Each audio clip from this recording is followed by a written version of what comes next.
Back on Sportsbook, Pauly and Teddy, betting insight today. As always, live odds, sportsbookreview.com. Big game breakdown. Great game, Monday Night Football. Ravens and the Patriots down to 6.5, 44.5 the total. The weather's going to cooperate. It looked like rain and cold, but it's going to pass for the game. But so far, nothing but Baltimore money. This opened as high as 9.5.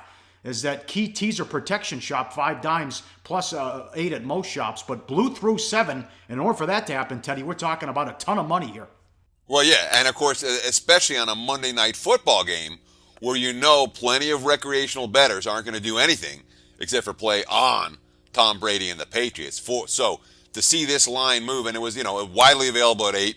There were a handful of books that were higher than 8, including the 9.5, as you mentioned, at 5 dimes.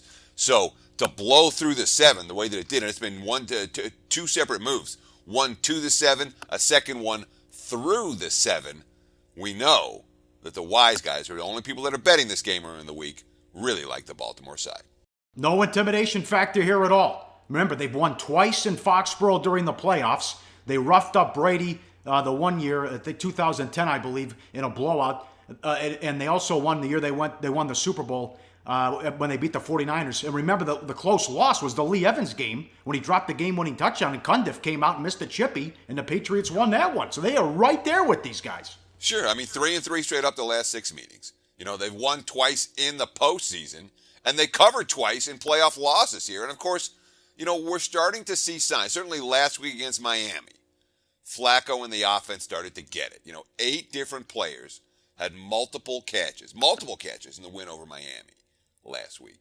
And maybe they don't have a ton of great playmakers, but the role players for Baltimore understand their roles.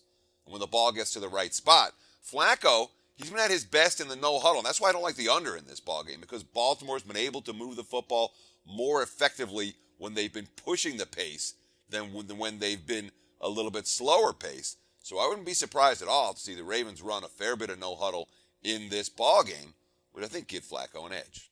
Yes, the total has moved here big time as well, and that was due in part to weather. We'll see where it settles later tonight. Ravens D brings a big challenge for Brady, number 2 on Football Outsiders. Adjusted charts. Dean Pease knows their ways. Prior to the 2004 season, he left Kent State for the Patriots.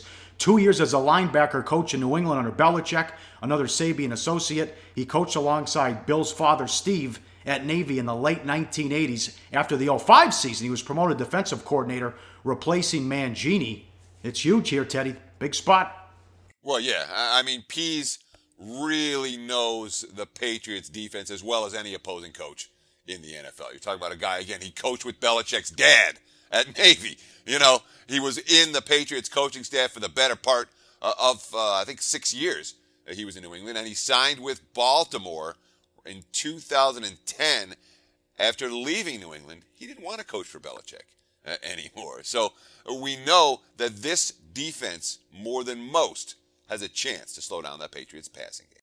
Do they have enough weapons with the loss of Gronkowski? Amendola out. Bennett questionable. Hogan has stepped up. I like the dynamic duo when they put White and Lewis both in the backfield. They can spread out and throw there. Do you think they have enough weapons to make a postseason run? Yes, I do think they have enough weapons to make a postseason run. Let's start with Malcolm Mitchell. There's no Gronk, there's no Amendola tonight.